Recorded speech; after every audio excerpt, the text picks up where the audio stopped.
Ano mga kachamba, dahil Monday to Friday lang libre namin pagkain dito sa South Korea. Tara, luto tayo ng Bicol Express. Magandang araw mga kachamba. Yung araw nga Sabado. Dahil Monday to Friday nga lang yung libre natin pagkain. Pag Sabado Linggo nagluluto na lang kami. Since ako lang naman mag-isa ngayon dito, hindi mo namin naghati-hati. Yung iba kasi umalis. Luluto tayo ng Bicol Express. Ito yung gamit kong mantika, canola oil. Nabili ko lang dito sa grocery dito sa Korea. Mura lang, mga 4,000 Korean won, nasa 120 pesos. 1 litro na siya. Ito, meron tayong kalahating kilong baboy dito na hiniwa ko na ng maliliit. Tapos ito yung chili natin. Wala tayong nabiling siling green, so ito na lang, kahit konting anghang. Tapos ito yung gata. Ano lang siya, yung bibiling nasa sachet, yung powder. Tapos ito naman yung gagamitin. Alamang luto na siya. Dahil mahilig din naman ako sa mangga, ito na rin yung binili ko. Kasi kung bibili pa ako nung ginigisa pa, medyo hassle pa yan. Tapos lalagyan na natin ng sitaw, may konting luya. Ayan, simulan na natin. Balik muna tayo sa pagluluto.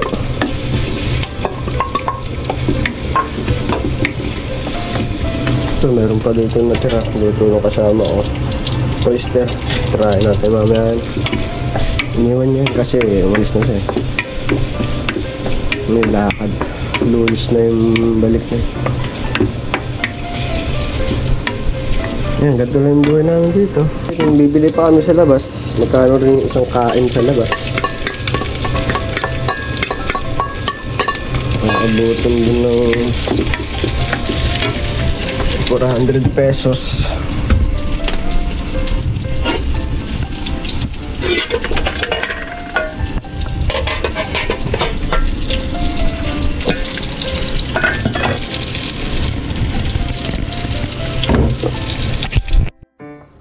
Pag medyo okay na yung gisa natin, lagyan na natin ito.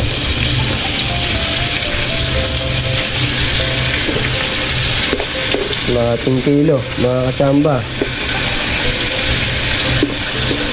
Hanggang bukas ko na yan, Linggo, Sabado ngayon.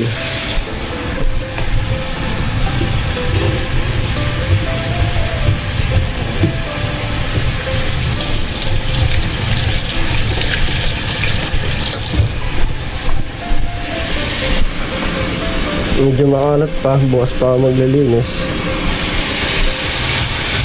Ako yung cleaners ngayon dito sa kusina. Papayita ko sa inyo kung paano ko ito maglilinis. Ayan.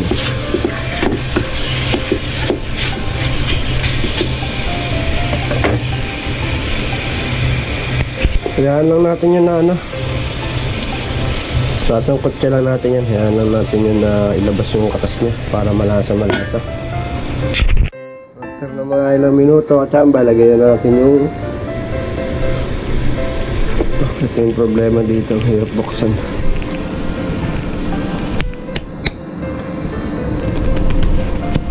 Yung yan, alamang walang takot na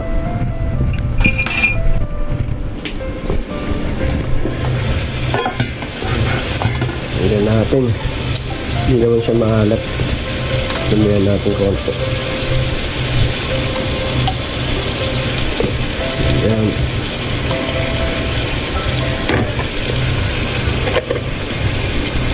Ito.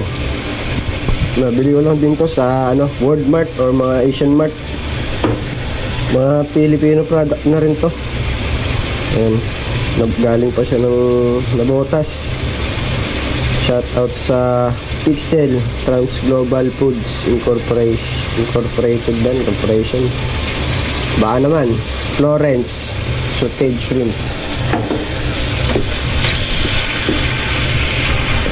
Ayan. Yung bango niya.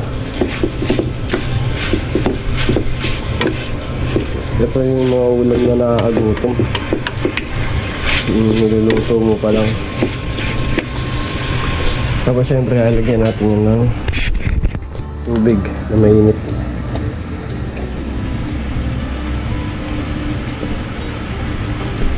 Papalambutin muna natin yan bago natin ilagay yung gata.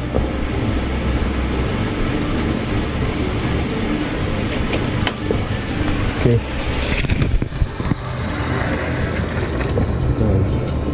Takpan lang ulit natin yan.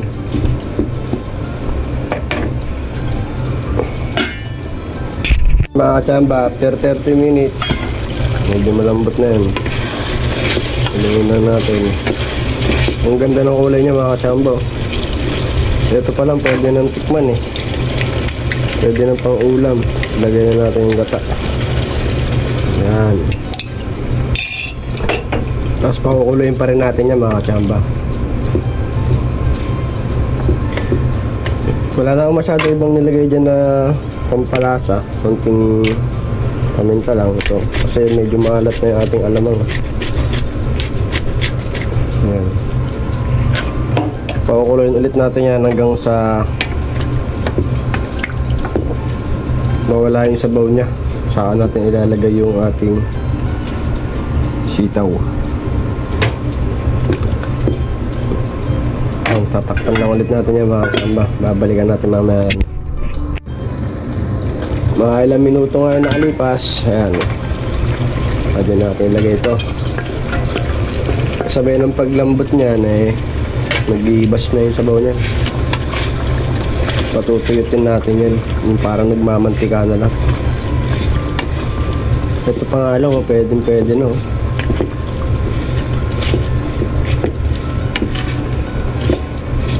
Grabe, ang sarap niyan mga kachamba. Bicol Express. Hindi naman siya original Bicol Express. Dito kasi sa Korea eh, di na namin mabili talaga yung mga perfectong ingredients dahil nga iba't ibang variety na talaga yung mga gulay dito. Ang alam ko sa mga shoutout nga pala sa mga taga Bicol dyan na mga followers natin. Tsaka sa mga bago kong followers, maraming salamat sa pagsuporta nyo sa aking mga video. Ang original talagang natikmo kong Bicol Express ay luto talaga ng siyempre Bicolano. Wala talaga ibang saho, puro sili tapos gata. Ganun sila katindi. Ganun sila kalupit kumain ng mga maanghang. Yung siling green gagayatin lang ng maliliit tapos gagataan nila. Buhos bawang lang gata. Grabe, siguro isang kutsara lang yung ulamin mo, maubos mo na isang damukan lang sa anghang. Tapos parisan mo na ng mga pritong isda. Sarap mga kachamba. Masarap talaga yung luto rin ng mga Bicolano. Siyempre may mga tropa tayong Bicolano na kaya ito, napaluto tayo ng Bicol Express. Tsaka tipid kasi itong ulam na to. Bray mo kalahating kilo hanggang bukas ko na yan. So okay na yan. Antayin na lang natin na maluto yung gulay.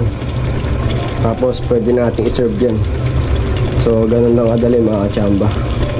Papakita ko sa inyo, siyempre titikman natin yan mamaya. Ito na mga kachamba, nakaluto na tayo. Tikman natin.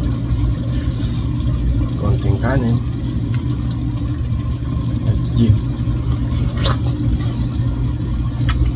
Nyalo.